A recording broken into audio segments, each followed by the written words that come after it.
Hello, everyone, and welcome to another interview on Human. Today, we will be interviewing Paul McDonnell, a native to Ireland, a person who has also been part of the National Orchestra, of Ireland, has endured economic depression and has even worked with several orchestras, like a national orchestra, also with a band by the name of The Pale, and is now known as a band called Paul, a one-man band that makes amazing music. We are going to bring him up in just a second. Here we are now.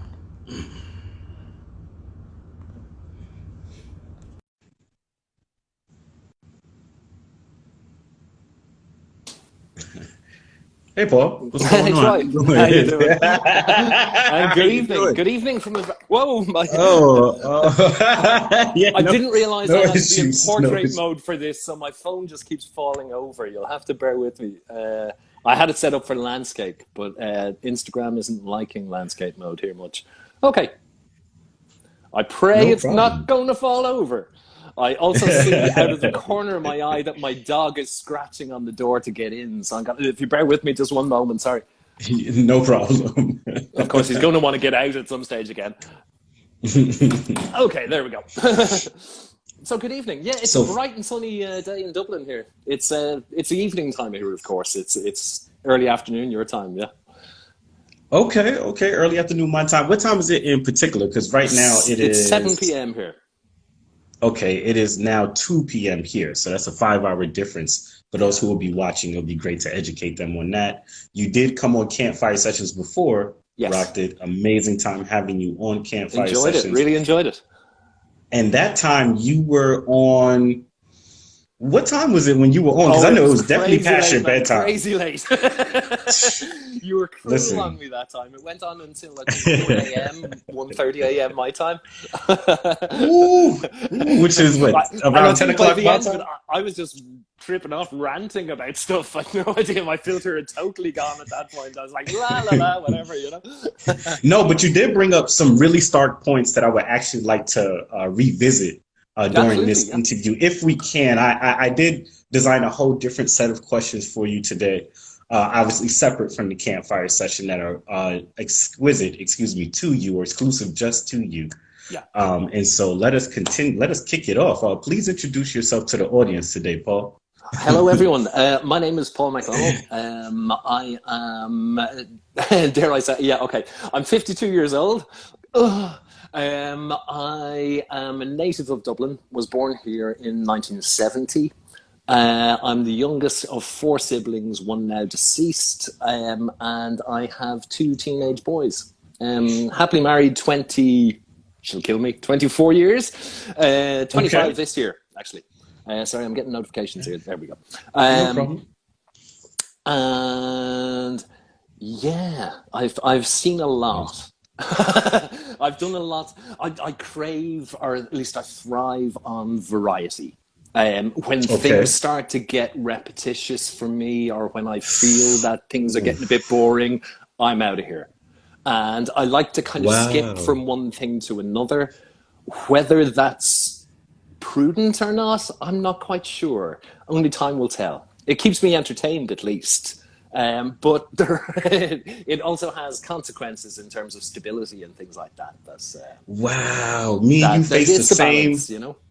I want to really touch on that, not right now, but later on, because me and you I'm going through that right now in my personal life, that transition to what that looks like for me, because in a way I am the same way when it comes to kind of like everyday work, I guess you can say. Human, that's my life's work, right? Yeah. So I can never really grow tired of Human. Plus, I know what it does for other people, right? But, well, plus you're the instigator of it, so you're the creative kind of thrust behind it. So it's yes, kind of I am to fly that plane, as it were. Which is very liberating as well, you know. Sorry, I'm cutting across you. No. It's no problem. Me up, Troy. No. This is great, because I actually need this conversation to happen for not only for me, but for other people who are like me too, because we live in a generation right now where it's like, what does financial freedom look like? Or what does, you not going into this 9 to 5 job look like for you? And how Yes. can you create your own liberty, or how can you liberate yourself from what feels to be redundancy? I spoke to somebody in my head that, well, not in my head, I spoke to somebody, excuse me, in person recently. And one thing that we covered was redundancy weighs on the soul. And I was speaking to him about that, how it weighs on my soul personally. Doing the same thing, and then it feels like, okay, well, same thing you just said. Okay, well, I'm kind of done with this. Let me move on, and then it Well, creates this. one thing when it's your choice as well, when it's not your choice, when it's an actual redundancy, when you are being told that your role and effectively you are redundant and no longer required, yeah, that's going to hit hard. Yeah, it's going to hit hard. Self-esteem, everything. My thing is, what happens when the redundancy is caused by yourself? Like, I feel like I'm no longer needed here. My heart is no longer into this. That's how I start to release, get away from jobs in itself, or start to stray away from the 9 to 5 structure. But we can talk all day about that. Yeah, we can talk all day about that. Unfortunately, I'm probably not the best role model in those terms, because what I tend to do is I let it build up and up and up until it becomes a pressure cooker, and then it explodes. And I suddenly find that my time is free and I haven't actually set anything else up. Which, if you're young, free and single, it's one thing. When you've got a mortgage and the responsibility of 2 kids, that's a whole other kettle of fish. But yes, I'm sure we'll touch on various aspects of that as we continue anyway, Yes, we will. Yes, we will. I did start off reading your bio that you sent me. And I did notice that you were born during the economic depression, right? Yeah. For one. Well, not the Great Depression. I'm not that old. Oh, no. That's great. That's great. But you were born during a economic depression, which is interesting to me. For one, I wanted to ask, can you educate our audience on what economic depression is for those who may not know? From an economics point of view, I'm not really qualified, but I can tell you what the landscape was like for me growing up in 1970s Ireland, which I have to point out, it's tough for me to try and describe it to my kids, who are kind of 16 and 14 now. All they've known is the prosperous, multicultural, very, very, cosmopolitan city of Dublin that it is now. When I was born into it, it was far from that. It was much closer, or at least it resembled much closer a developing country. The tax rate at the time for my parents was between 60 and 70%. Wow. The immediate impact on my upbringing was that both of my parents worked all of the time. Now, that's familiar to most people these days. But it was a very homogenous, repressed, poor country at the time. Wow.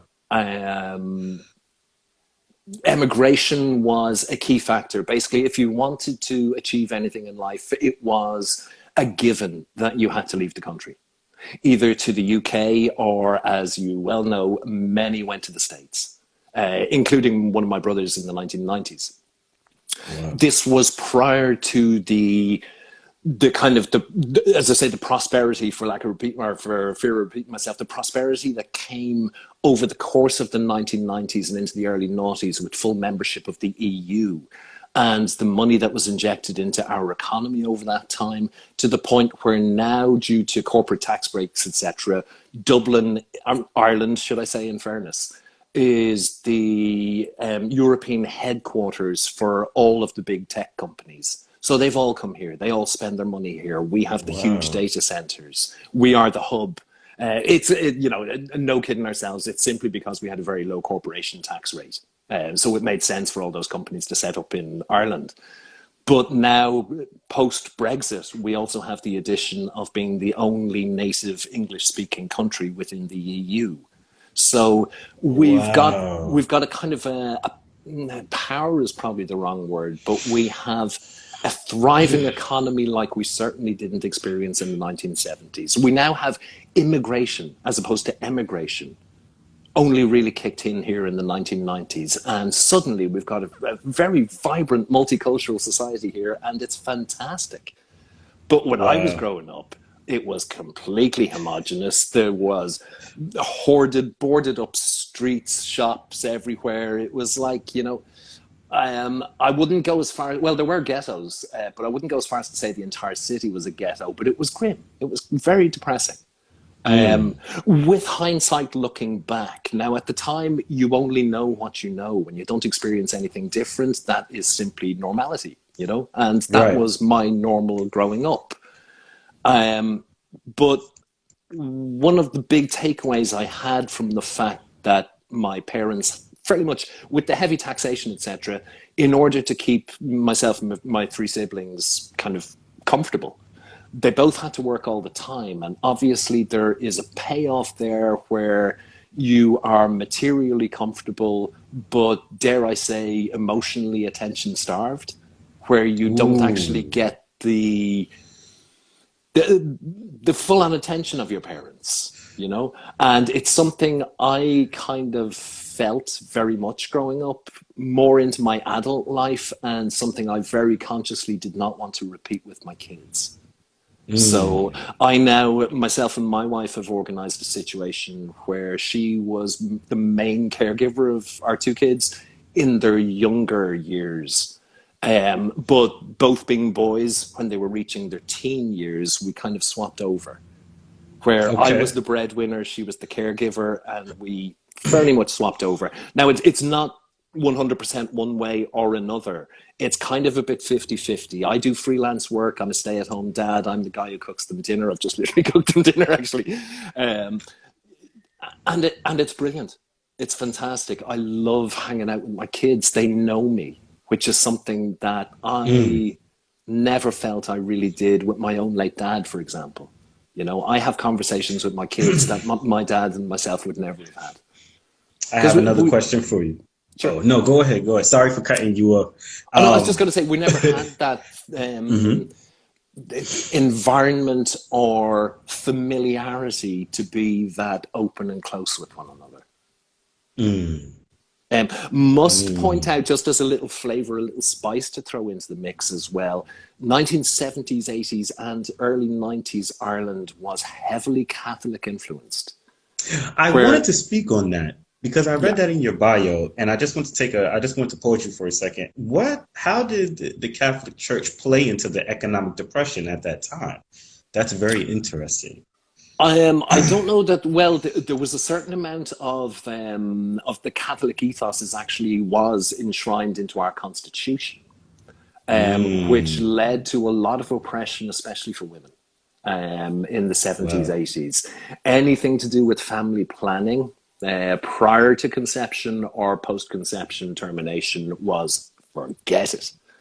Um, the Even to the point whereby any official forms they had to get done, like passport applications, for example, had to be signed by a witness, and the witnesses were included police and priests. Wow. Priests and the parish were center of the social sphere in Ireland at the time. And it was the scandals that broke in the early 90s and mid 90s that basically removed that power, that stranglehold of social oppression. And I think that's an important point to make. It Mm. wasn't necessarily economic oppression that was related to the church, but there was a very heavy sense of social oppression. Ooh. For those who don't understand social oppression, what does social oppression look Attitudes, conventions, um, the unquestioning position of authority of the church on all moral matters. like? I don't think it would be fair to go into detail on it, but my wife's own upbringing, she was reared by a single mother. And it was almost the case that she was taken away as a newborn baby from her mother, because being a single mother in 1970s Ireland was the absolute shame, was horrendous. And Wow. literally children were taken from the mothers and put up for adoption or put in homes into quasi-slavery, laundrettes with Wow. nuns. Laundrettes, what is it called? The Laundrettes? laundries. They were Laundries. they Okay, were laundries. literal and euphemistic laundries. When the term laundry was being used, you knew what it was. You knew what it meant. They were basically run by nuns, and the girls were taken in, reared there, and were forced to do work to literally do laundry. When you say the word reared, what does that mean? That's a new terminology for me. Oh, sorry, brought up. It's possibly pronunciation, reared. Reared? Yeah. Yeah.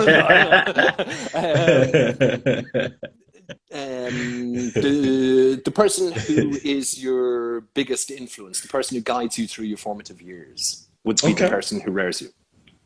Okay. Amazing. Amazing. Did not know that. Another question I got for you. Yeah. What was it like? What actually, let me rewind this first. What impact did the economic depression have on your parents that you noticed? Um, the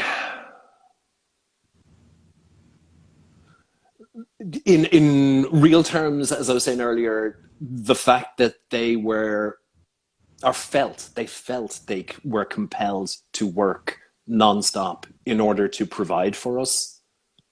Wow. And as I'm talking, I'm thinking that it may be as a result of their formative years in turn would have been during the Second World War. My parents were born in the 1930s, so they would have kind of come of age during the Second World War, and they would have known rationing, hard times, hard Wow. materialistic times where things simply weren't available. Pre supermarkets, what's the word? Disposable income. It was basically every penny was put towards your kids. I was going to use the word raring again there, but I won't. And it may be that it was reactionary from that, that, Hmm. in the same way that, I said earlier that I'm conscious to have a relationship with my two boys that I felt I didn't have with my parents. Maybe in exactly the same way they felt compelled to provide materially for us as kids, because that's precisely what they didn't have from their parents, because there simply wasn't enough money or goods. Wow. We were and continue to be neutral during the war, but obviously supply chains, etc. We were limited to my grandmother, for example, would have been very limited to what she could actually buy in stores during the war. I know she had quite a large garden. Again, she was comfortable, and she was growing vegetables in her garden to feed her family, because they Wow. couldn't be bought in stores. My mother tells a story that the first time she saw a banana, she was in her 20s. Wow. They couldn't Did be she see imported. the real banana? An actual You know banana. this The first time she the held a first banana, wow, it's she was in 20. her 20s. Was it the banana that we eat here in America, or was it the banana that has the seed in it? A lot of people No, no, don't no, know the that there's standard it. banana.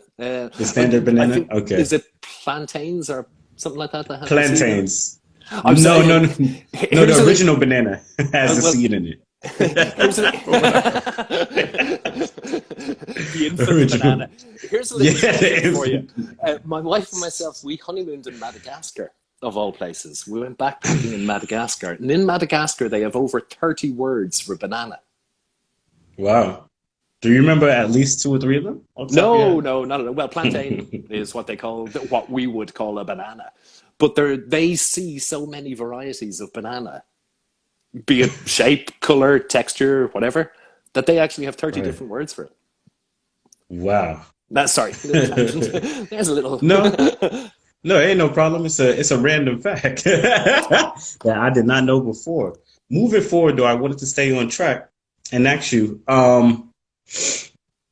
what was it like to see your parents toil, according to your words, toil, come to become ultimately futile for them to upkeep the company, futile after losing the companies? Excuse me, I'm butchering the question a bit here. Yeah, no, I know Uh, what you mean. It was It was very rough. There was a period after I was born, around the mid 70s, where they had started their own company. They Mm-hmm. acquired another, and then they acquired another when I was about 6 or 7 years old. Wow. And it was kind of through toil, through their hard work, that they were trying to build up something I can only guess to eventually leave to us as kids, as something, an inheritance for us. But the economy grew Mm. so difficult to operate in that one by one the companies went bang, bang. They were unsustainable. So Wow. during my teen years, for example, there was a real threat hanging over our heads that our house could be dispossessed or repossessed from the Mm. bank. That was communicated to us, which, as a teenager isn't exactly fun to hear. You crave stability at that stage of your life. At every stage of your life, I guess, you to a greater or lesser degree, you crave stability. But especially as a teenager, when everything else is changing in your life, in your world, the one thing Mm-hmm. that you potentially take for granted is a secure domestic environment. And watching them go one by one meant that the banks were foreclosing on everything left, right, and center. As I say, the tax rates were crippling. So even the more that they worked, the more that they earned, the more went to the government. And you end up wondering who you're working for. Um, Wow. and and they kind of ended up crawling towards retirement with one business left that they had long lost the passion for. Um, yeah, Wow. How I did don't how know. did this impact your family I was going to structure say, and their does that answer relationship? your question? No, no, no. That answers the question amazing. It was an amazing answer. But I wanted to also tag on a second question by asking you, how did that impact your family structure and their relationship? um, to say that my dad was tense would be an understatement. Mm, My dad was a kind of a square peg in a round hole. He found himself being a that was a good one. businessman, also almost entrepreneur, in with that possibly self-imposed. I don't know. He's gone, so I can't ask him. That pressure of trying to earn to provide for us, but he wasn't a natural businessman at all. Um, Even during any good times that there were, any of the prosperous moments when they were on the uphill climb of the mountain, it didn't sit comfortably with them. Ironically, I talked about the Catholic Mm, Church and the stranglehold in Ireland. Ironically, my dad felt that prior to getting married, that his vocation was to become a priest. Um, I'm told that the reason he didn't was because in those days you had to fairly much matriculate into a university. Well, not a university, but a third level education course to become a priest. And he hmm. failed the maths exam to get in. You said matriculate, all right? Yeah. Okay? Can you define that word for us? Matriculate is the process of gaining entrance into a university here, Okay. into a third level educational institution. So you would finish second level school, which would be high school, I think, in the States. Hmm. You would do what they call leaving cert here, which would be the final exams that you have. And they dictate what courses in university you're eligible to participate in. But you also have to do a matriculation exam for the university itself for their records to get in. So there's like a double whammy of exams to transition from second level education to third level education. Wow.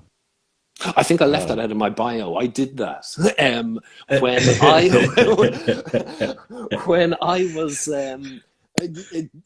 as you'll know, I was doing music from a very early age, and I was studying Yes. orchestral percussion all through my teen years. And I had my heart and soul set on becoming a musician. which obviously eventually I did, but specifically an orchestral musician. And I was intending to go to university to do music, to do pure music, and I was going to university because my parents said, okay, if you really want to do music, that's well and good, we'll support you, but we feel strongly that you should get a qualification in university just in case it doesn't work out. And I thought, fair enough. But I was going to university to do music, so kind of same thing. And oddly enough, when I landed at university, literally within the first couple of days, I decided, no, what I want to do is maintain on one side, different here. And that thing that I ended up doing was I did a degree in English literature and Spanish philology, as they call it, which is a combination of language and literature. Philology. Oh, okay. Philology. Philology.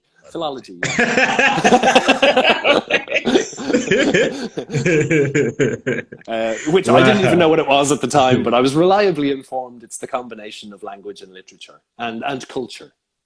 So hold on, repeat that word for me one more time. Philology. It's like philosophy, but with two L's. Philology.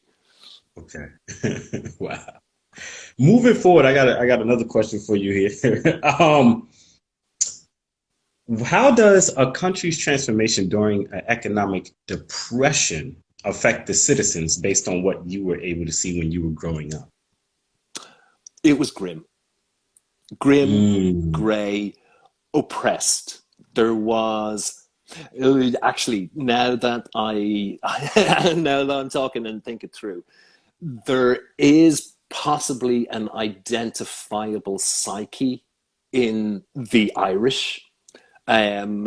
Oppression is no stranger to us.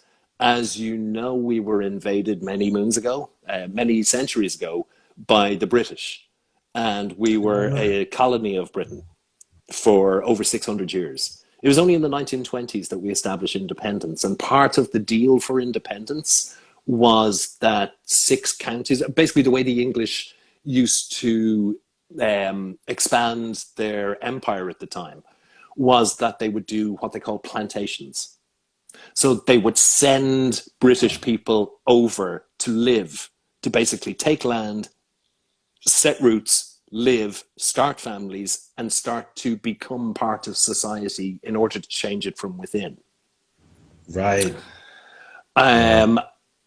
So after 600 years of this, as you can imagine, there was a very blended society in certain areas of the country. What would have been, lineage-wise, what would have formerly have been the Celtic Irish, and what would have been the British, the people whose ancestors would have been the British plantees, if you like. And a large congregation of the ancestrally British people were located in the northern counties within Ireland. So part of the agreement for independence for the country was to actually split the country and to isolate 6 counties in the north of the country to remain within the United Kingdom of Britain and Ireland and Northern Ireland, and for the Republic to be the southern 26 counties. Wow. 32 counties in the country in total. This is a very simplistic explanation of a very complex issue. So, you'll have to excuse me. And if there's any Irish people listening in, I'm sorry for making this so simplistic. And if there's any British people listening, no harm, no foul. There's no malice here at all. I was just going to say that in and of itself has led to problems over the years. And that also was part of the 1970s Ireland that I was born into, was the sectarian division in the northern counties was a tinderbox that was just waiting to explode. You had 2 cultures who did not want to live side by side, did not agree with one another, despised one another, in fact, and yet were living within the same towns, cities, villages across the 6 counties of Northern Ireland.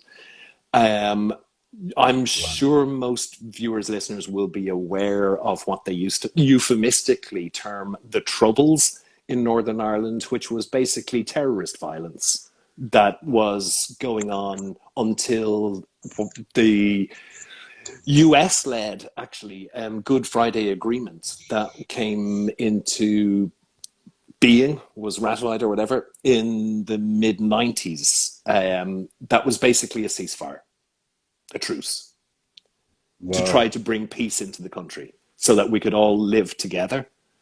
But when I was, again, the 70s that I was born into, all the way through that and through the 80s, quite literally there were bombs, explosions, murders, etc. happening 2 hours drive up the road from me.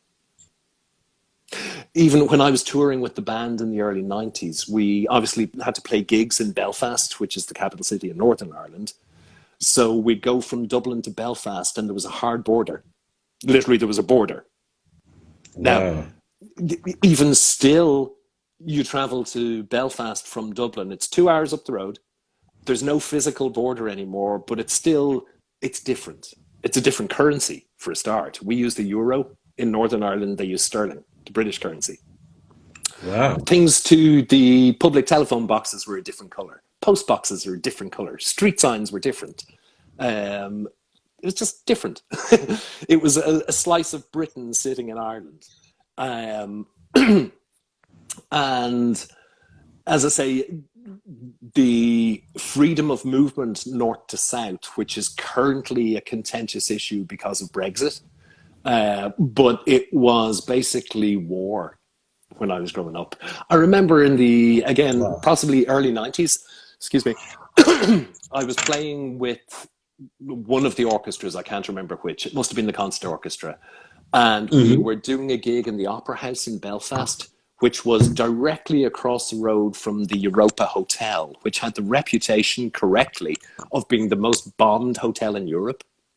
So we were staying in the Europa, literally playing in the Opera House across the road, did the gig, came back to Dublin, and 2 days later, a massive explosion was triggered in the road between the two, blasting out the side of the hotel and practically leveling the Opera House. Wow. That's what I was growing up in. So, you know, between the economy at the time, the euphemistically called troubles happening in the country, Catholic oppression, it's really hard to know which elements impacted most. It was all just one big melange of grim. Sorry, I can laugh now. You know.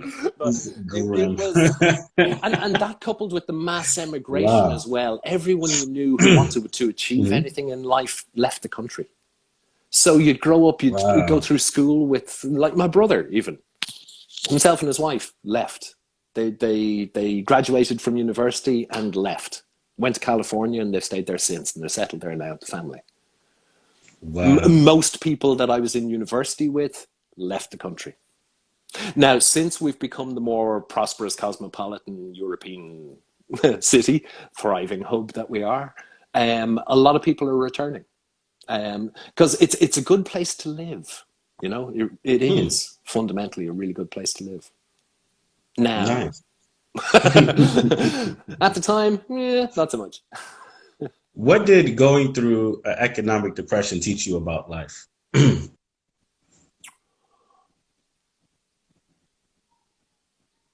Money comes and goes. Health and relationships stay forever if you work on them. That would be the main taking I'd have from it. I would be lying if I said I didn't get worried about money. Of course I do. I think everyone does. But in my less dark moments, I do accept that nugget of wisdom. It was actually my granny said it to me when I was young, that money comes and goes. There are certain things that you must value more than money. Yes, this is very true. And for me, say that one more time for the people in the back. Your health and your relationships are so much more important.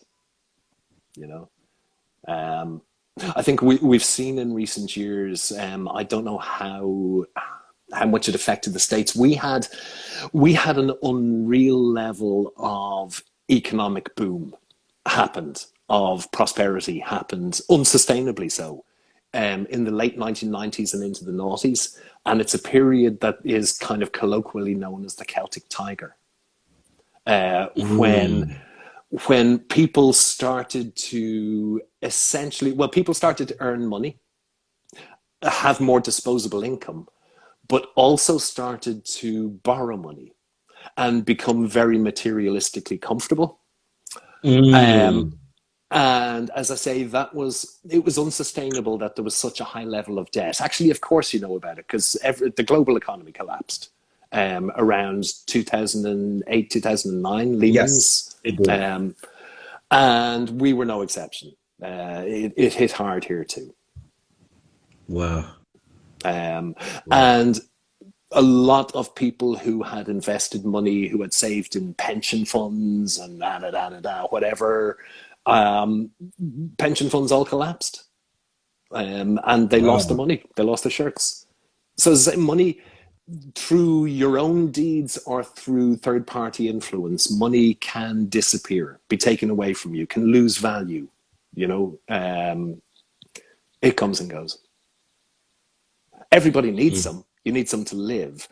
But to me, the concept of hoarding money, which I think has come up into the limelight again recently with Elon Musk's buyout of Twitter, that, you know, for 40 whatever billion, you could actually do a hell of a lot of social good rather than just buy a social media company. I love you, man. You're a great guy. I don't know really where I'm going with that, but the concept of hoarding. I mean, I read this thing the other day, and I think it's so true that if someone starts hoarding newspapers in their house, you think they're a weirdo. If somebody starts hoarding cats in their house, equally, you think they're a weirdo. But somebody who hoards cash like there's no tomorrow, we put them on the cover of Fortune and call them a role model.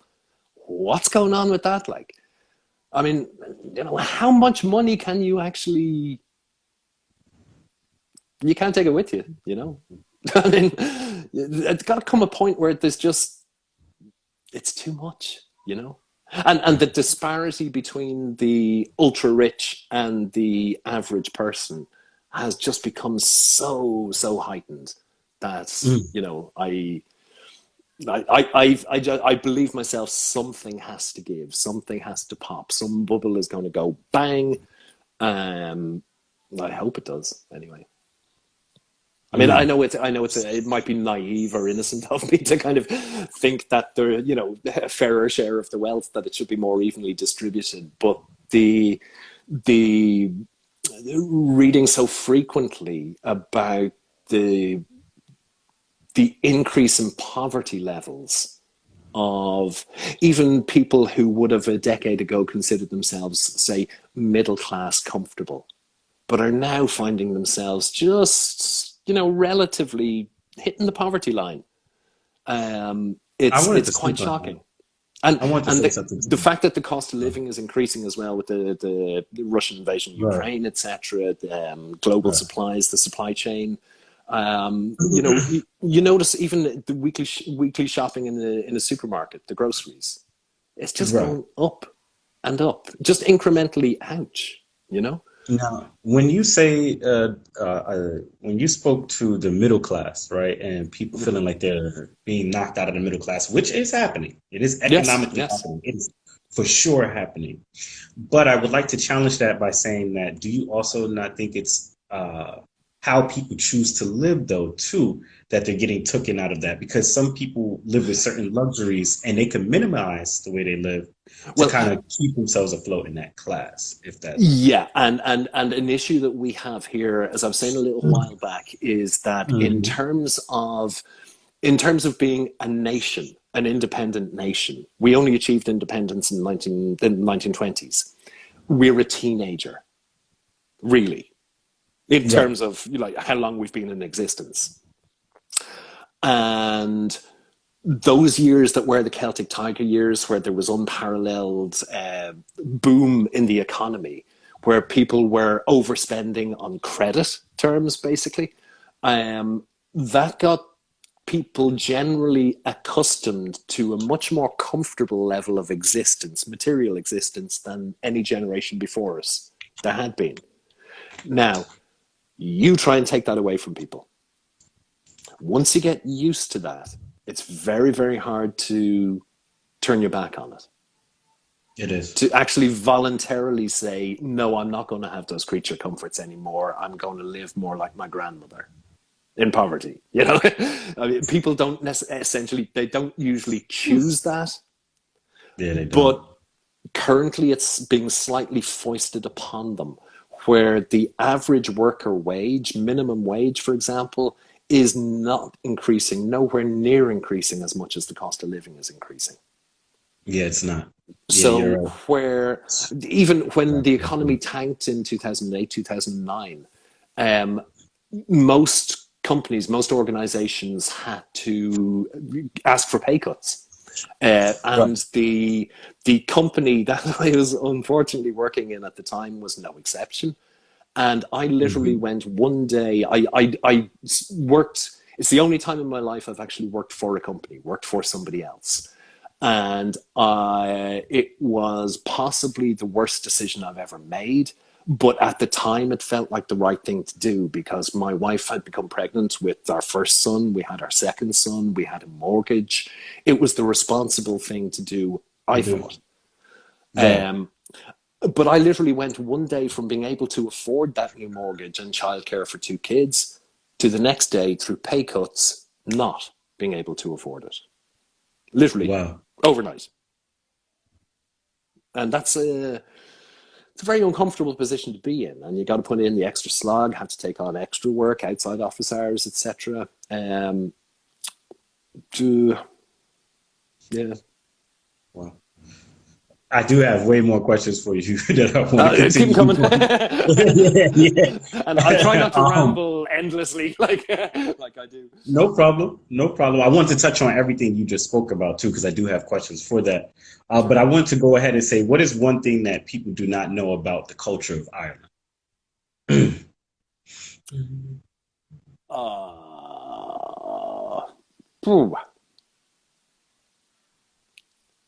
Historical culture of Ireland? You could do historical. It could be either or. Well, I think we're well known for our artistic endeavors, literature, music, blah, blah, blah.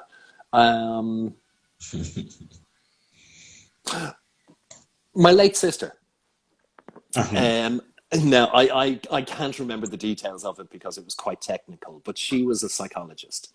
And her thesis for her doctorate was on the cultural oppression through being a colony. And what people possibly don't know about the culture of Ireland is that historically we have developed a sense of humor as a reactionary mechanism to any sense of oppression. So we tend to have a very dry, cutting, scathing sense of humor that, and we tend, as a result of that colonial oppression, we also tend to talk indirectly around subjects, because historically there were situations where you were in real trouble if you questioned the authority and actually spoke about something. So you had to talk around it, especially at the time of the revolution when we gained independence. You had to talk around subjects. And she lived in California for over a decade as well. And she found that most people in California, I can't say the States because it's such a big country with wide cultural differences, but people that she encountered didn't fully get the sense of humor and the sarcasm that was inherent in it, but also were so used to being direct in speech that our habit of talking around things was quite confusing. That we the Irish people clue into it straight away, just because it's ingrained in us. But people from outside the culture, I think, find it a bit challenging. That's why I used to love Colm Meaney's character on Star Trek. because you could see the dichotomy in appealing to the US audiences, but at the same time retaining that Irishism. He was on Deep Space Nine. I don't know if you're a fan or anything, and I could trip off on that, but I won't. So yeah, and it's in our literature, and I think that's why the likes of Oscar Wilde, Yeats, James Joyce, Samuel Beckett, I could go on, why they're all appreciated so much is that it lends a very unique use of the English language. There's actually a specific name for the type of English that we speak in Ireland. It's called Hiberno English, and it's not the same as English, as British English, and it's certainly not the same as American English or Australian English. We have our own kind of, it's beyond colloquialisms and expressions and turns of phrase. It's actual sentence constructions. Wow. I'll give you an example if you like. I mean, yes, I did study English in university as well, and Hiberno English was part of this. No problem. In Ireland, we would have an expression to say, I'm after doing something. Like I'm after going to the shops. And that means I have just gone to the shops. But the sentence construction comes from it being a literal translation from the Gaelic Irish language. Wow. Where in Gaelic Irish, if you were to translate it exactly verbatim, the word for word, it would be, I'm after doing this. But in English, in Britain, they'd say, I have just done this. But we do commonly say, I'm after doing that. Like, I'm after having dinner. So this form of English stems from the original native tongue of Ireland. Yes, it's a hybrid. I mean, all languages are in flux, all languages evolve, but there are expressions quite unique to Ireland. Wow. Amazing. Yeah. Is rare an expression that's unique to Ireland? When you were saying it before? Sometimes you actually only realize that one of your expressions is unique to your country when you go to another country, say it, and see everyone's expression go, huh? Yes. Like if I were to say that in the States, for example, people would go, huh? Even in England, like going to London, to use an expression like that. I think people in London are probably more familiar or used to Irishisms because there was such emigration over to the UK during the economic hard times. Wow. So they're probably more used to us. What are some notable differences between the culture of Ireland and the culture of the United States?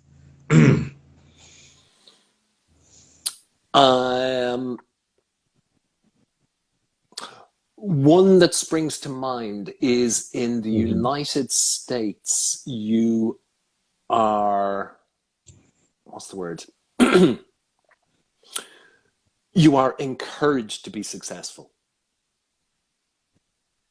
In Ireland, we have this weird cultural thing ingrained into us where we almost resent people who are successful. We try to put them down. They become the butt of jokes. Bono from U2, for example, is frequently the butt of jokes in Ireland because he's extremely successful. We almost, as I say, resent or don't like people who are successful because they've almost risen above their station, you know? You know, you kind of presume who do they think they are? Whereas in the States, success is revered, encouraged, and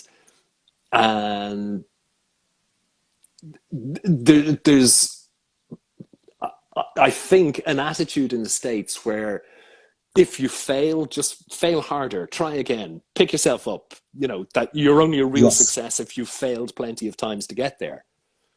Yes. Whereas here it's more a question of if you fail, serves you right for trying, you know? And that's probably, again, just a legacy of the cultural oppression having been a colony. A colony, which I have to point out, so close to our masters. I know the US was formerly a colony as well, but at such a distance that it was able to operate practically independently. Right. But we're right next door. In fact, we even have the 6 counties up north. So we're not even next door, it's right above us. That, you know, it's so close. Dangerously close, if you ask me. Well, that was part of the problem when the terrorism was happening in the 70s, 80s. It wasn't simply confined to the 6 counties up north. The paramilitary organizations did cross over the water and start to bomb areas of what I'd call mainland Britain as well, which was hugely problematic, as you can imagine. What inspired you, or how did you discover that you wanted to become a percussionist? We still didn't touch on your art. I wanted to take the conversation in a different direction and speak to that too. Okay. There was no eureka moment. There were key moments that happened in my life that propelled me on that path. But my late sister and my mum will often tell the story of like when I was a toddler, I'm talking 3 years old, that I used to drag cardboard boxes out onto the porch in front of the house and set them up around me with 2 knitting needles, and I'd be banging away on them. Just to music that was in my head, you know. Then when I was about 7 years old in primary school, elementary school, I think it's called in the States, our teacher told us that there was an offer of music classes in a range of instruments to any of us that wanted to take them. So there was like piano, violin, flute, blah, blah, blah, drums. Yes, please. Wow. Instantly. Yes, I want to do drums. Now, a bunch of 7-year-old boys, and you dangle a carrot of learning how to play drums in front of them, and everyone signs up. So everyone did sign up. You know, there were loads of people started, but within 12 months, I was the only one left. The teacher at the time was very clever. He insisted that we wouldn't touch an actual drum for about 12 months. What we did instead was we learned all of the techniques on a practice pad, a rubber pad. So you didn't get that gratification of making loads of noise and being a drummer. And the effect that it had was it weeded out the people that were kind of like, I might try it, you know, who weren't passionate about it. Yeah, weren't serious about it. After those 12 months, I was the only one left. I was literally the only student left. And I continued with that teacher for a while, but realized his background was with the army band of all things, from a military background. And I realized that if I wanted to do orchestral percussion, I'd have to start taking lessons from an orchestral percussionist to become the real deal, you know. And it so happened at the time that a guy had just come over to the country, very exotic. He was from New Jersey. This was a big deal at the time.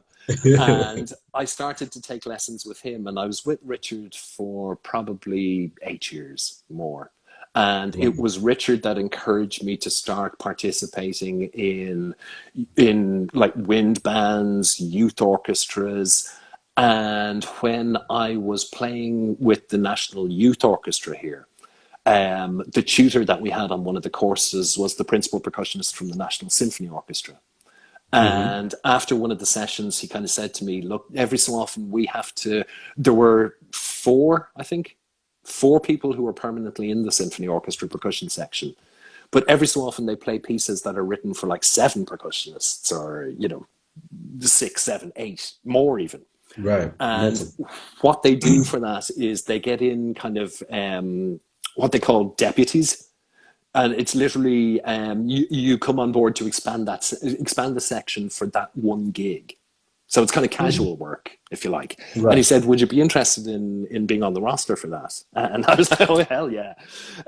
So I got my call up on that around the same time that I was in the first year of university, and played with the National Symphony Orchestra, you know, quite often, which was an absolutely amazing experience.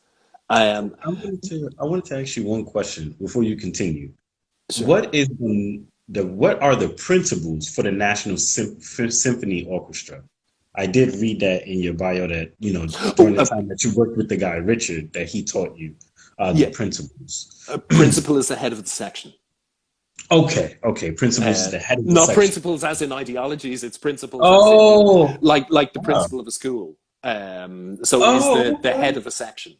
He's the person who Okay. decides who plays what. Basically, takes all the Wow. good parts to themselves and hands all the dross to everyone else. So he plays all the interesting snare drum solos and gives me the triangle part. Okay. I know the instrument you're talking about. That is funny. Oh yeah, I've played the triangle. Yeah. I am not ashamed to say I've played the triangle on stage with the National Symphony Orchestra.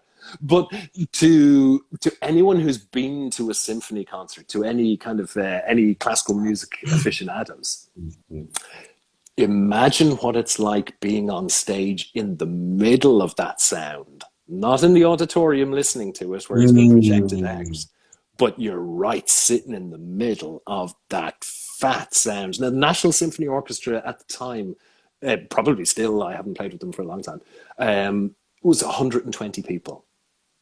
Wow. 120 people on the stage going, whoa, it's amazing. Can you describe the beauty of playing with people and bringing together this granular sound of a musical piece? I would like to hear what that experience is like. There's one aspect of being a percussionist, which is well, there's two aspects of it which are fantastic, which is that, sorry, three aspects of it. Two are very closely related. The first is that you're usually not required for every piece in the concert. So there were many times where I'd be booked for a concert and I'd only be playing in the concert for the first 10 minutes for one piece. And then the rest of the concert would be, say, older music that wasn't written for big percussion sections like Mozart, Beethoven, Bach, whatever. Right. But when any of the modern classics, Tchaikovsky, Prokofiev, etc., were being played, that's when they would expand the section. Mm-hmm. But obviously you get paid actually more than a violin player who's playing the entire concert. Now, that's counterintuitive, as in they're playing the entire concert, I'm only needed for 10 minutes. But the rationale, the logic behind it is that a violin player in an orchestra is one player in a sea of 10, 20, all playing the same part. So they make a mistake, usually not noticed. In percussion, every single player is a soloist. So you're paid as a soloist. You make a mistake, everyone notices. Wow. Because you're the only one playing it, Have you ever made a mistake?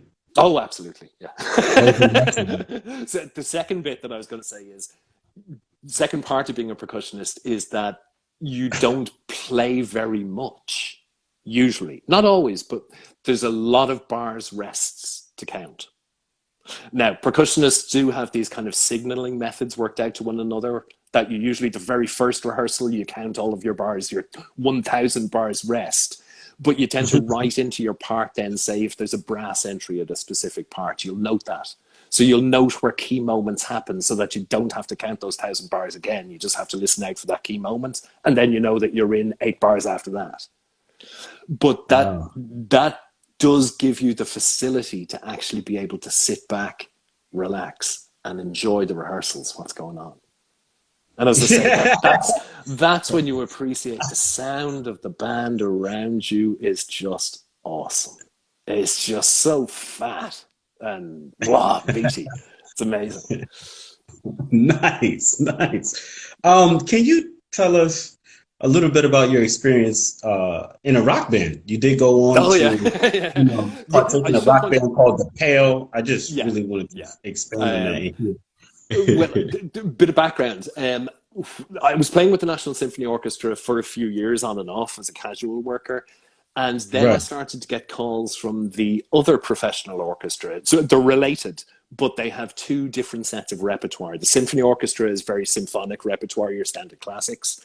The other orchestra, which was called the Rte Concert Orchestra, its background was that it was created as the kind of the light orchestra for radio back in the 1930s and 40s. Before kind of recorded music, etc., was the mainstay of radio, they'd have a live band. It was kind of like a glorified jazz band on steroids, but it meant their repertoire was everything from jazz through popular music and the classics. And that's where most of my career as a percussionist was then spent. And I finally got a job there. So I was full-time within that section. But when I was in there, I was touring with the rock band at the same time. So literally, I would be on stage at the National Concert Hall here in Dublin in my tuxedo and bow tie and doing lots of rah, rah, rah classical music. Then concert would finish, we'd pack up the gear, and I have to jump in my car and drive down to a venue somewhere down the country and be on stage with the band at 12 o'clock until 2 o'clock in the morning.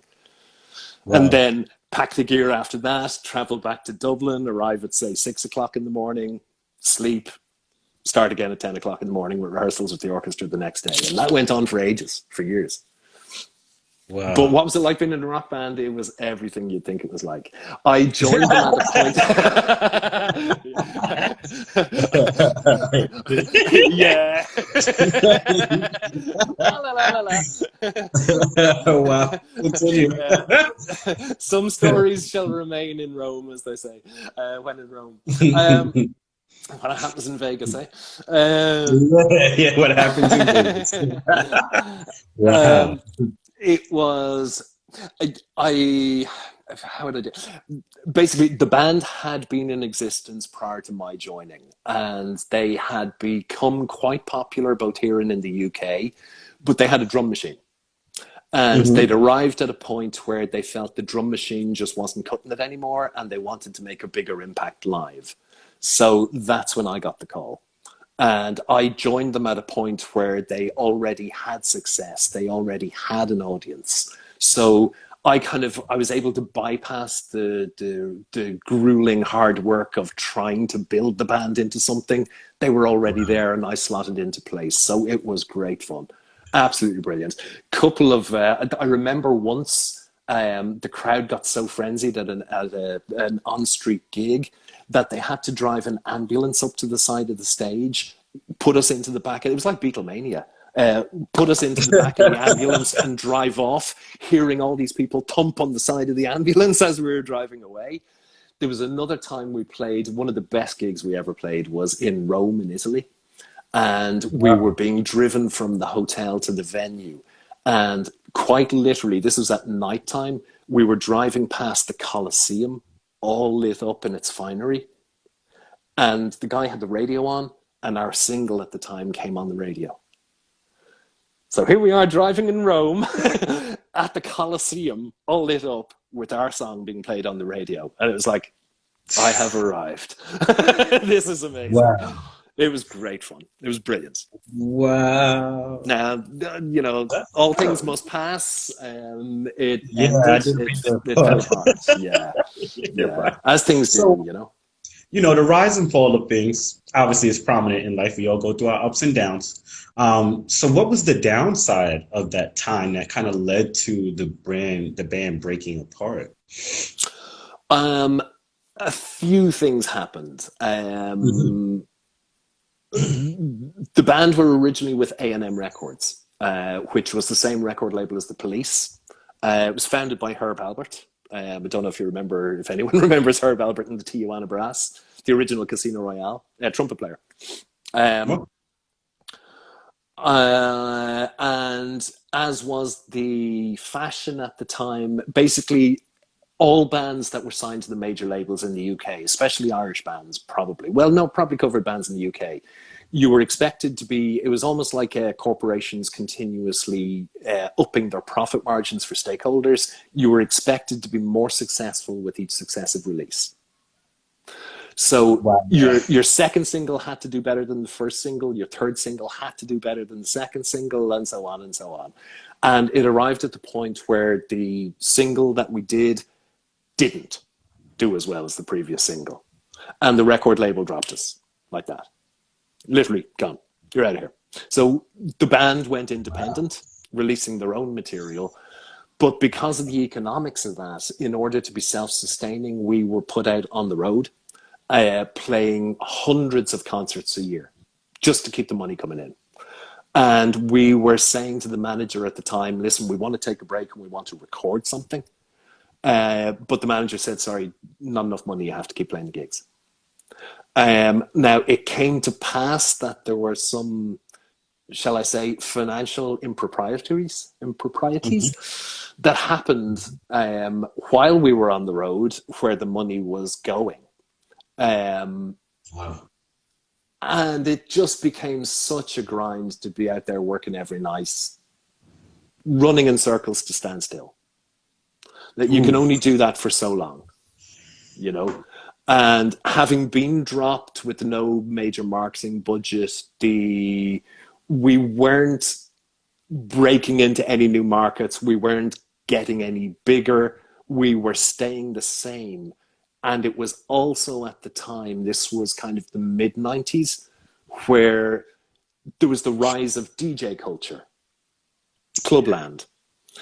And I remember literally having at one of our gigs, having a conversation with the promoter, and he was saying, look, lads, your days are numbered here because you come in with all this equipment, all this headache, you have to set up, de-rig, and you have this huge fee, when equally I can pull the same crowd by booking that guy down the road with this bag of 12-inch records. Yeah. So the live scene was kind of beginning to fall apart for bands at the time as DJs became the thing to book for promoters.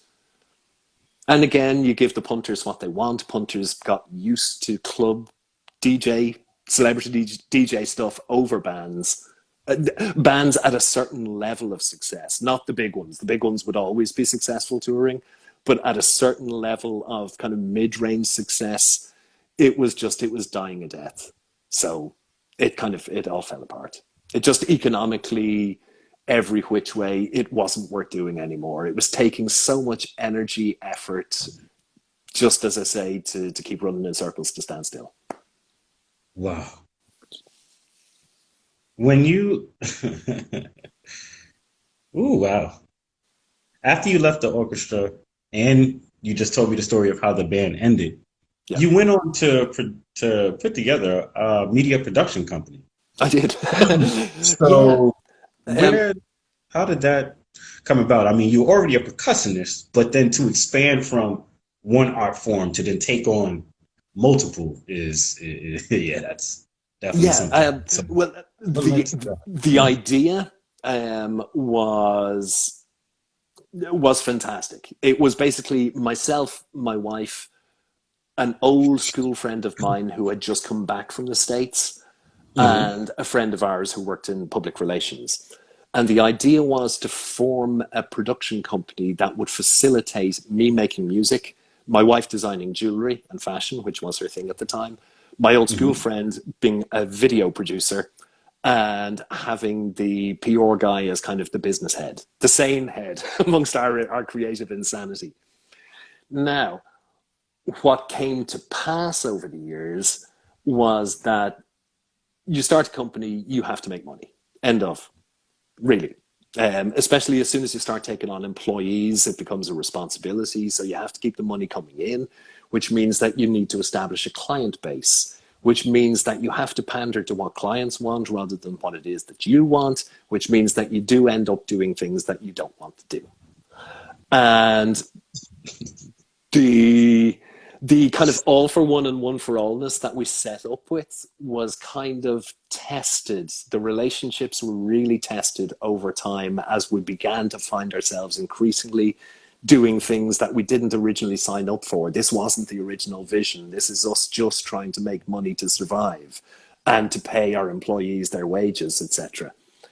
Wow. And it lost its purity, its impetus for us through that.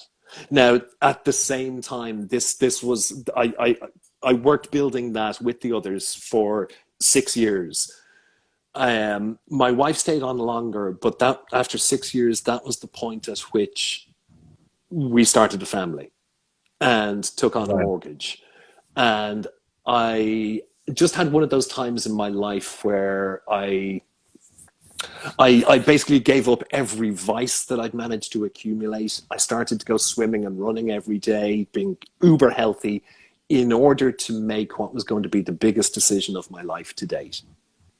And that decision was to leave. and to seek employment in another company, because I thought, having witnessed my parents both working all the time when I was younger, that I didn't want myself and my wife to be working in the same company when starting a family. I thought for a start, we were still in kind of startup mode. And I thought, not only is it kind of financially irresponsible that both of us are working in the same company, that if something were to happen and it folds, end of, we've nothing else. But there's the inevitability, and it had come to pass over the years, that when you work running a company with your partner, your wife, you take those conversations home. You take the work home. So your home, your domestic environment is an extension of the office. And you're fairly much working around the clock. When you're not sleeping, you're working, you're thinking about work, you're talking about work. It's the center of your life. And that's not how I wanted to raise my family. I kind of wanted something that would pay well, but I could clock in and clock off. And that's when I convinced somebody that there was a role in their company that didn't exist and that I was the right person for it. And I went to work for them. Now I have something to say though. When you say you're working for a company instead of pursuing your dreams, yeah, what the most soul destroying, in your words, soul destroying decision of your life, how did this impact you then, and how does it still impact you till now? This is a very important question for our audience today. It was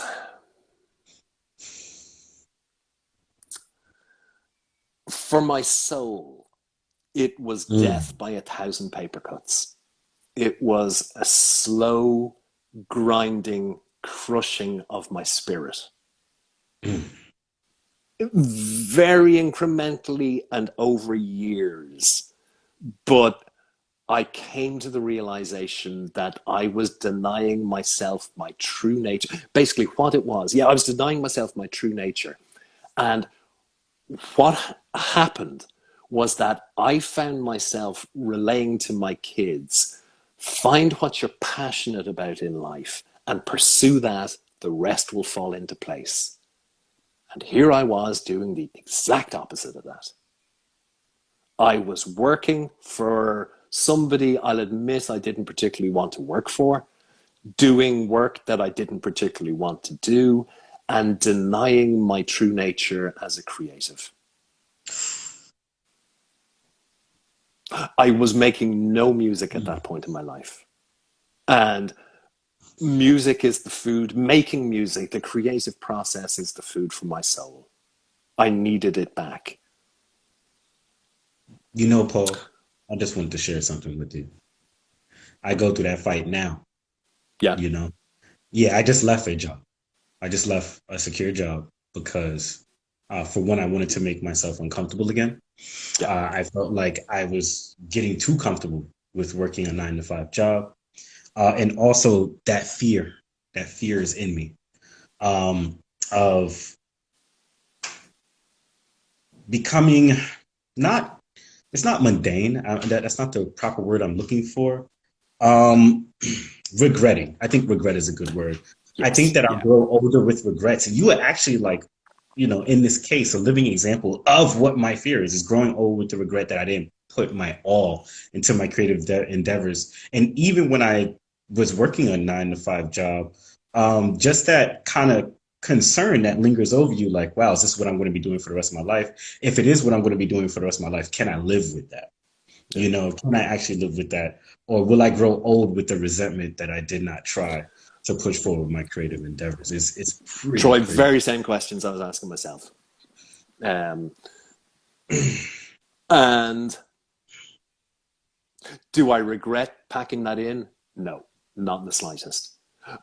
But I've got to say, I've been very fortunate that my wife is able to be the primary breadwinner at this period of our relationship, during this period. So, I mean, it's not enough, and I still do have to do freelance work for other people. But I more or less get to pick and choose.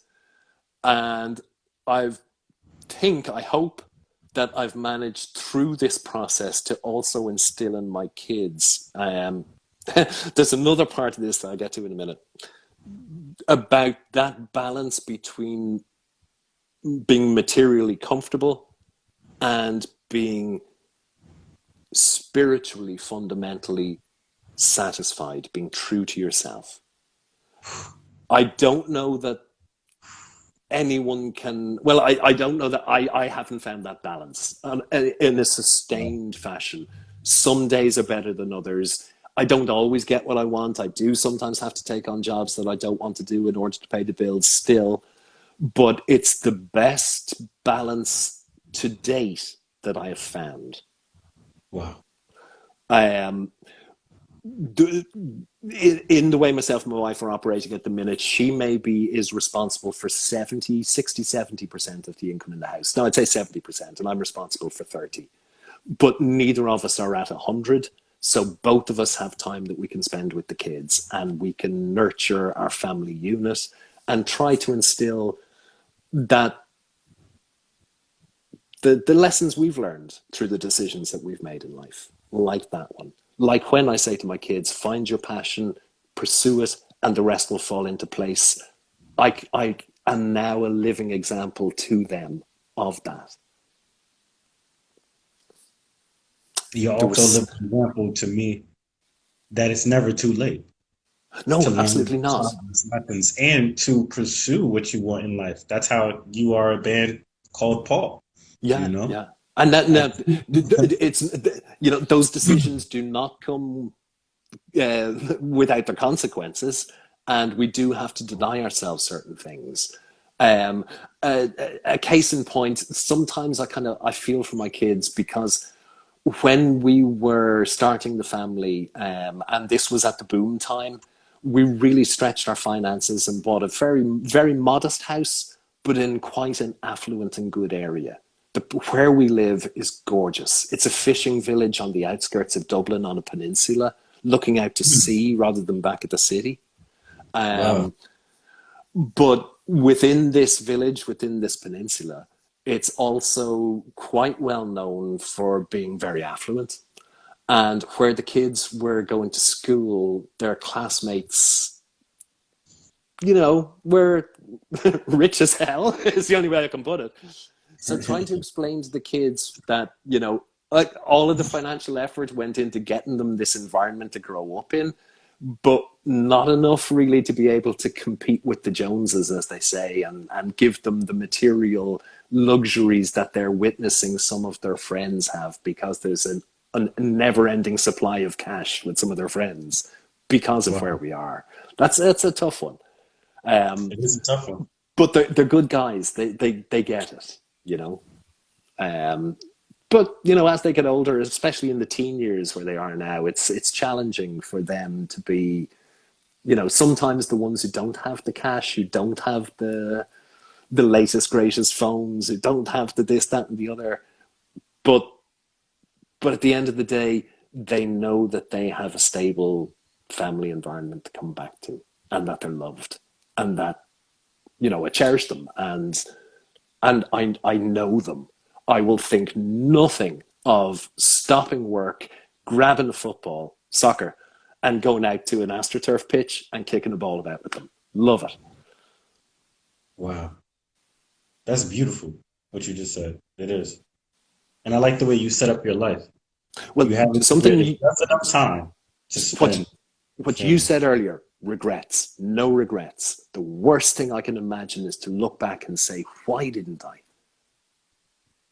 You know, that leads back to a speech that I had on TV about, or excuse me, a conversation I had while I was on the TV station about captivating moments.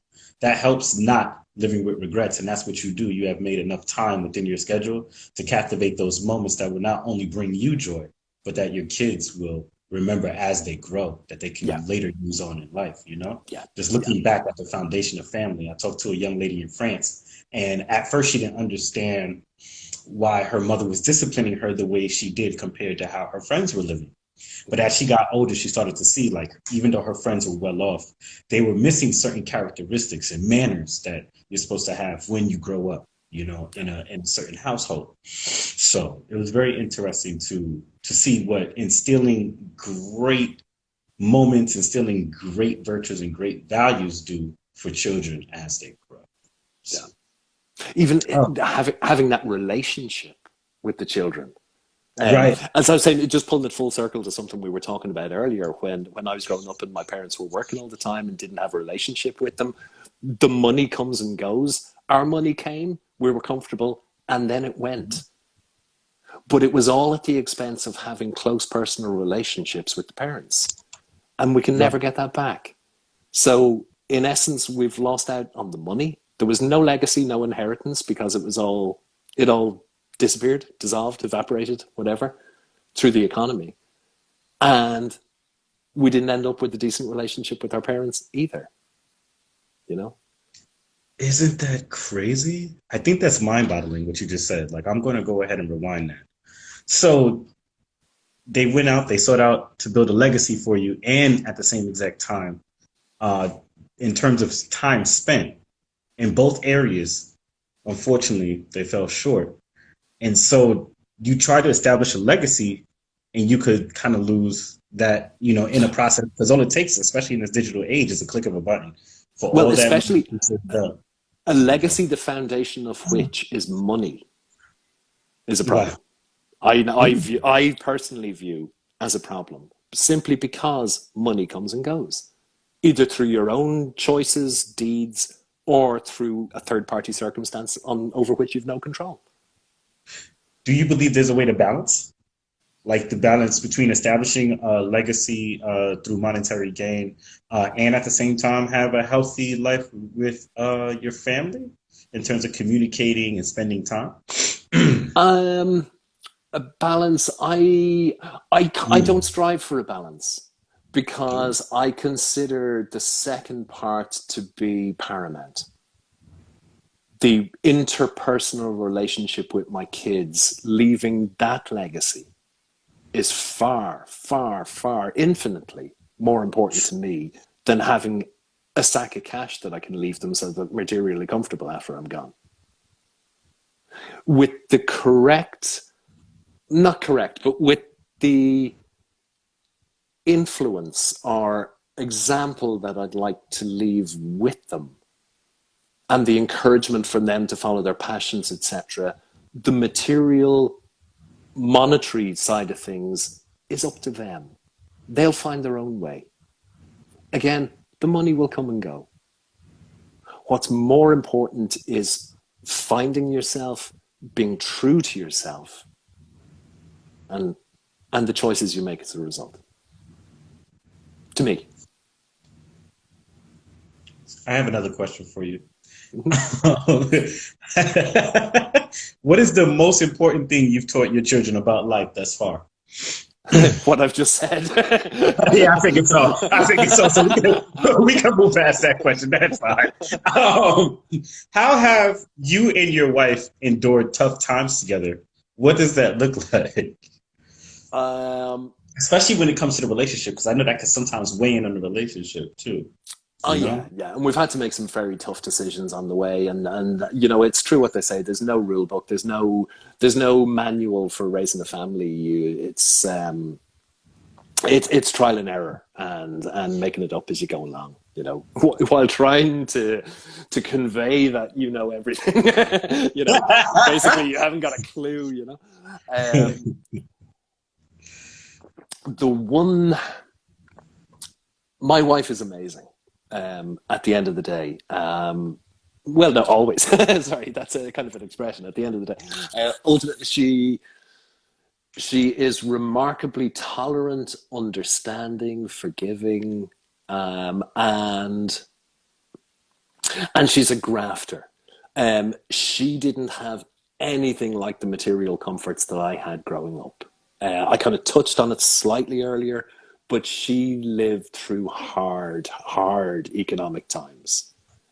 Being the daughter of a single parent at a time when that was not the thing to be in Ireland, um, there was a lot of kind of, you know, welfare support, things like that. So she never really had things which built a remarkable spirit and character in her, and an acceptance of the bottom line that it's okay if everything goes wrong and falls apart, because she was brought up in an environment where everything was not okay and falling apart on a daily basis. So she's used to it. You know, she knows what it's like. She obviously wanted to escape that and got the hell out of Dodge as soon as she could when she was like legally able to after she left school. But it gave her a grounding, and I respect her so much, so much. Yeah, I think she's actually here in the interview and in the audience. So if you want to She, go ahead and shout her out, that's she okay. is the yin to my yang. Oh, I can see my sister-in-law is there. Oh, your sister-in-law. Okay, excuse me, Yeah. that's the wrong person. I was going to say, I'd be surprised if my wife was on this, because she's A, working at the moment, and two, I don't think she even has Instagram installed on her phone. She's not a social media type. That's good. That's good. How does a family maintain maintain their strength and will to push forward during an economic struggle or depression? I'll tell you. I'll let you know when I've mastered it. Oh. Well, obviously, we don't have that now. That would have been the kind of context when I was growing up more. Mhm. It's definitely more of a kind of a prosperous environment now, so it's not such a great challenge. Mhm.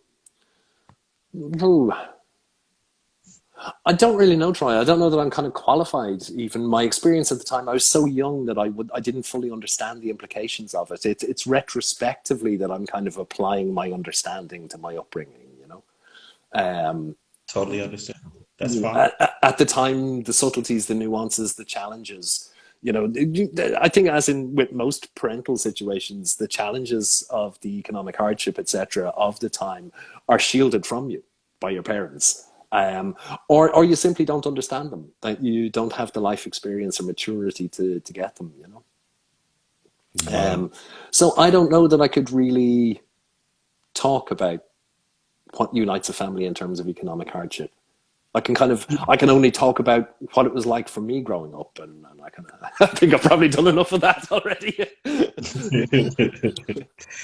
Okay, so another question just came to mind while you were speaking that I wanted to ask.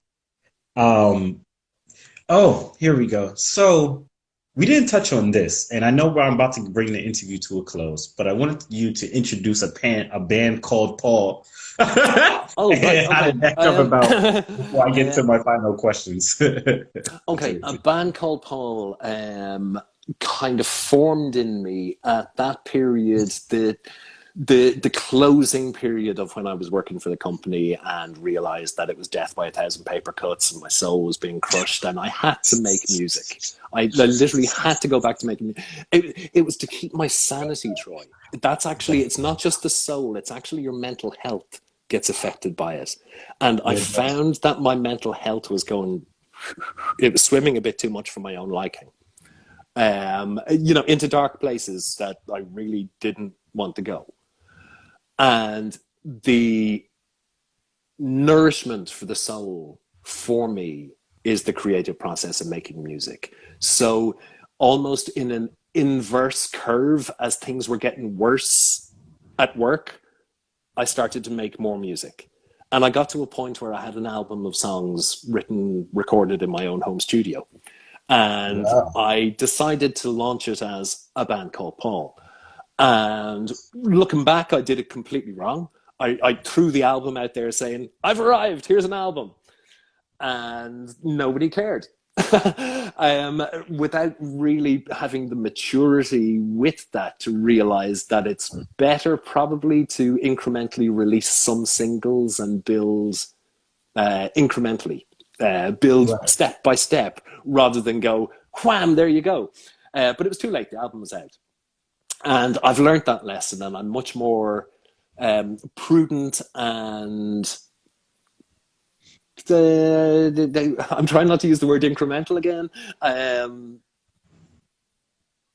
measured about what I release, when I release, But yeah, I did. The album Primero was released in February 2019 on my eldest son's birthday. I took 4 singles from that, made videos for each. Wow. Then went on to release another single beyond the album, create new material. I hooked up with and started to do totally wacky collaborations with someone you know, Joel ID, Yes. rapper. Yes. And that's absolutely fantastic. And I hope he doesn't mind me mentioning that we're actually working on our 3rd collaboration right now at the moment. Okay. And I'd say we're probably looking at about 6 to 8 weeks before that's released. Um, Okay. and as I say, modest success online, but these are dark economic times for trying to make money in music. That's The nice. rise of the streaming culture and the expectations of the audience as a result of that. There are certain subgroups that do still buy music, and I know vinyl's coming back into fashion, but by and large, average person in the street simply doesn't buy music anymore because Spotify monthly subscription, why would you? But as you know, excuse me, Spotify and all the streaming services pay ridiculously low amounts of money to musicians that effectively, there's only 3 ways really left that you could make money through being a musician: touring, merchandise, and licensing. So Yeah. getting out there playing gigs and taking the door money, selling your CDs and t-shirts while you're doing the gigs and taking the door money, or trying to get placement of your music into movies, TV, games, whatever you can. Right. So realizing last year, really over the course of the year, I came to the realization that I can keep doing what I'm doing, which is releasing a single, say, every 3 months, working with Joel, working with other artists, but it will continue in that loop. There's no breakthrough from that. You know, there's no magic wand going to be waved and suddenly I'm successful. So I've got to get onto one of those merry-go-rounds. I've got to get onto touring, merchandise, or licensing. So I'm in the process right now of forming a live band around a band called Paul. I have only 1 member left to crew. I was talking to him today. So as yet unconfirmed, but I'm hoping that within the next 4 weeks, I'll have the band together and we go into rehearsals and we'll start performing live around September, October this year. Well, please stay in touch with us. We would like to bring you back on Campfire Sessions to have you perform Oh, there would love also. to, love to. Yeah, no issue with that at all. Yeah, so Um, it's pretty tricky right now because I'm a one-man band, and you know there's only so many instruments you can physically play at any given time. So unless you wanted backing tracks everywhere and me just singing over it, I can't really do it. So. I got 2 more questions for you, then we're going to bring the interview to a close. This next question I did ask in the interview previous to this interview now.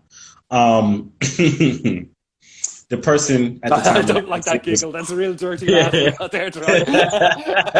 yeah, the person He at the doesn't time know when I what's coming. asked, Huh? yeah, the person that I asked the question at the time, um, they felt like the question could be answered better than the answer they were willing to provide, but they still did give an answer nonetheless. But here we go. What has being a father taught you about being a man?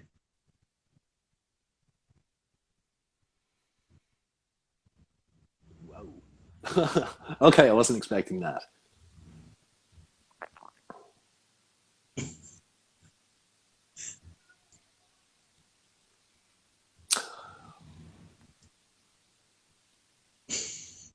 That possibly, off the top of my head, the 2 things that strike me Mhm. are, unlike our traditional perceptions of masculinity, honesty and vulnerability are paramount characteristics, are paramount concepts to impart or nurture in your kids for their overall fulfillment in life. Does that make sense? Repeat that one more time. I was listening, but I Honesty wasn't and there. vulnerability. Mm. distinctly non-traditional masculine characteristics.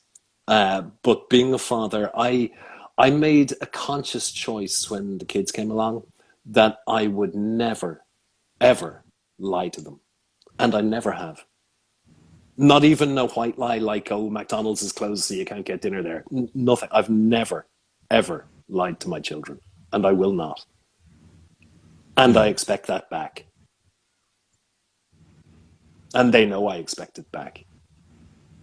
And the vulnerability of being able to show weakness and acknowledge when you are wrong to your children, I think is important for their character development, to be able to understand value and ultimately emulate that. Because relationships worth having are founded on vulnerability. You are exposing your inner self to somebody else, therefore leaving yourself vulnerable to heartbreak, manipulation, whatever it may be. But in order for that relationship to have any substance, vulnerability must be part of it. You must open yourself to the possibility of being heartbroken, crushed, destroyed, abandoned, whatever. Does that make sense? I don't know if I'm talking nonsense. No, it makes sense. It's amazing. I mean, here in America, we're actually taught as men to almost do the opposite, to not be vulnerable, to not show these parts it's of yourself. the macho-ness, the bravado, etc. that is out there. The macho-ness. yeah.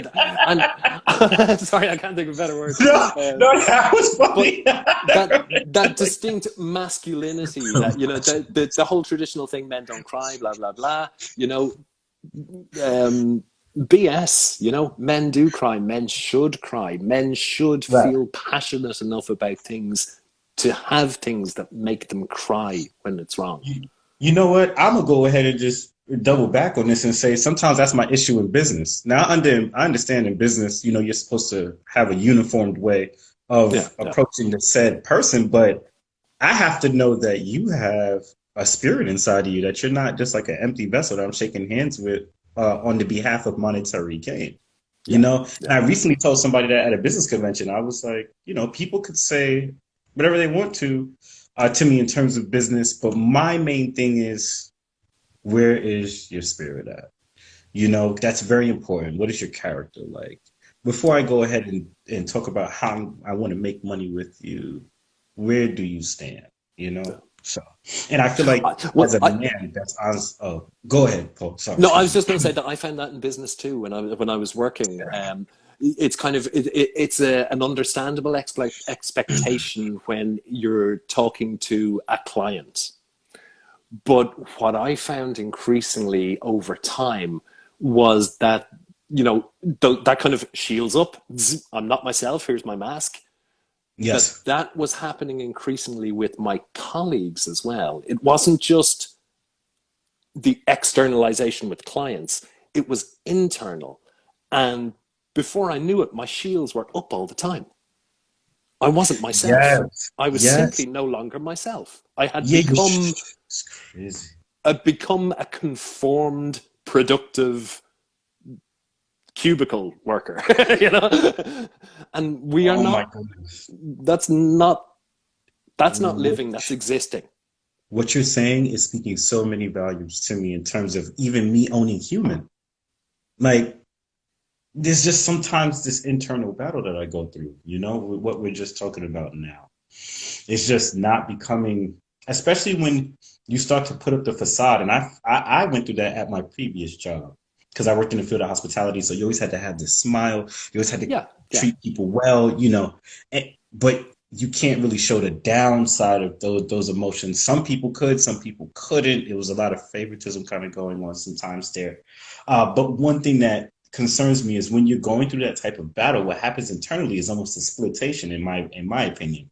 It's like, here's me, inside of me, the core of me, and here's what I'm projecting outward but this is not truly who I am. But then when you show people sometimes who you are, they want to use that to their advantage. And that becomes an issue in business, is what I find often, is because there's this game being played where it's like, well, if I show you who I am fully, Yeah. then you'll try to use that to my detriment. If I put on this mask, then it's detrimental to myself. Yeah. So you're kind of caught in between this bind, but continue, Paul. No, I was just going to say that's exactly the vulnerability in that I was talking about in terms of imparting to my kids. That leaving yourself exposed by allowing somebody to see through the mask, beyond the mask, into your true self. That in interpersonal relationships outside of work, that's essential. But at work, there is the expectation that you have those shields up, mask on, conform. Right. And as I say, it got to me when I found that I was doing it externally, internally, every which way. Suddenly I was just all day long, not me anymore. I was you know, where we're now called consumers as people. I was an employee, not a person. I must say that I am very fortunate that I run a platform of this nature, especially with the title of human, because it allows me to be human. I cannot do business with you if I'm not human, if you're not meeting the real me, because I'm interviewing people, interviewing them for the real them. So it kind of helps me in that factor, right? So that alleviates a little bit of the pressure for me, but still behind closed doors, I still do have this sometimes war that goes on, you know? So, Well, I think, you know, to an extent, it's inevitable. I think, we all, there are times in our life where we have to do it, where we do have to slap on the mask for whatever reason, if it's, financial, influential, or, there's no time at which I think you can fully dispense with that. I think there is a balance to be found, but it's when you find yourself 100% being mm, that mask. When you're beginning to lose your own sense of identity and your own passions and what truly means something to you, and you're compromising that for something that you don't fully believe in, that's when the problems right, right. 100%. 100%. I have one last question for you before we end today's interview. Sure. It was an amazing interview, by the way. We did learn a ton of history about Ireland, tons and tons of stories. By the way, for those who have Netflix, I just wanted to make a quick reference. There is a show called Rebellion that actually speaks to the rebellion of Ireland against the British. So if anybody kind of wants to see how they reinvented that time in terms of history for the TV, it is there for people to watch. But the last question I have for you is, what does being human mean to you?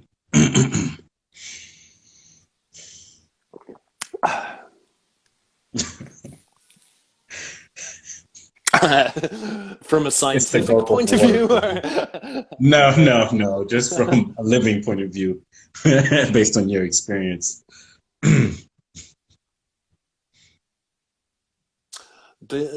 I think the expression that springs to mind is just trying to, in as much as one can, trying to bring something positive to the world, make a contribution that will change the world for the better.